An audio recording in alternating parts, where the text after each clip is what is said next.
typically people go to physical therapy and doing these exercises, you would expect some level of kind of progress over time, and that kind of gives you that kind of feedback loop to encourage you to do more. So I can imagine that was quite a frustrating moment. So then once you recognized that physical therapy wasn't doing it, did you explore other options at that point, or what did you end up doing at that point? So at that point, when I explored other options, I was working at the office nursing job, and I saw another orthopedic surgeon. She was so compassionate. She, gave me like prescribed me naproxen to take to 2 weeks. So at that point, I did my own research, and I was a nursing student at the time, and I would go on Hall and look at research papers and find out like who knows more about my condition.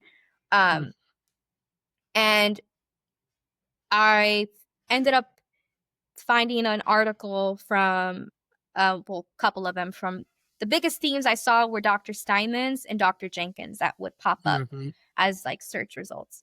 So logically, it just made sense to go to Jenkins because he's in New York. And I joined the Facebook group, and I was just always the lurker, just I don't have a profile picture. I'm just there just to learn and you know, just see people's experiences. And at that time, I didn't see enough where I considered surgery. But when I saw Dr. Jenkins, at that point, I was like more checked out, and like I was like kind of desperate. Checked out So in one way. Checked out as in you kind of resigned to the situation, or checked out as in like you were not looking for like different solutions at that point. I guess maybe that's not the best word. Basically surrendering to Mm. my physical limitations and to the pain, and like being more in tune to my body, and like trying to find like long-term solutions. Yeah. Um, sorry. And so when I met Dr. Jenkins, he was also amazing. He was incredibly thorough.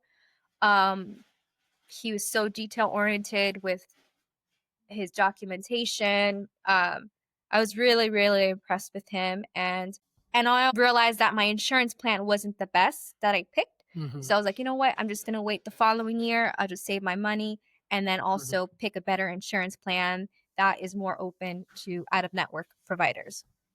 And so I did, and that led me to Dr. Haynes, who is like, you know,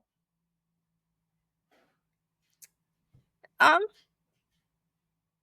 I love all of them, and I'm very grateful. And um like now that I'm talking about it, I'm thinking about all the doctors that I've seen. And Yeah. it makes me really reflect.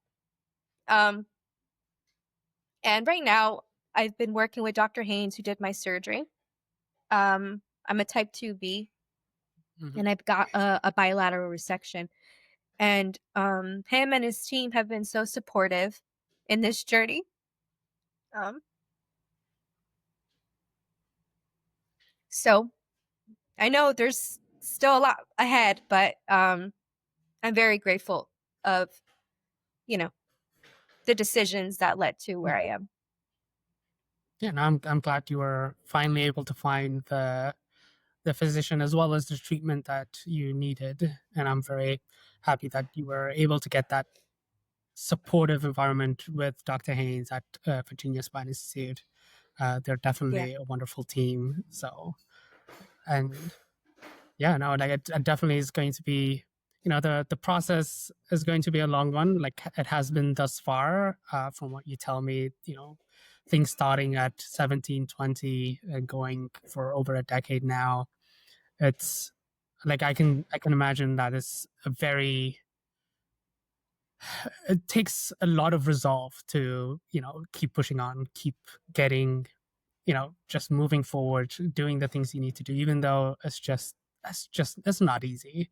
So Yeah. still being able to do that, it just is a testament to your own strength as well. So I Yeah. hope you recognize that, very few people have had to deal with this at such a young age, and that you were able to go through it, even with all the other complications that come along the way. It's it's admirable, and I'm sure folks listening to this will also find this to be quite inspirational. Yeah. So again, I'm very happy that you're able to share this story.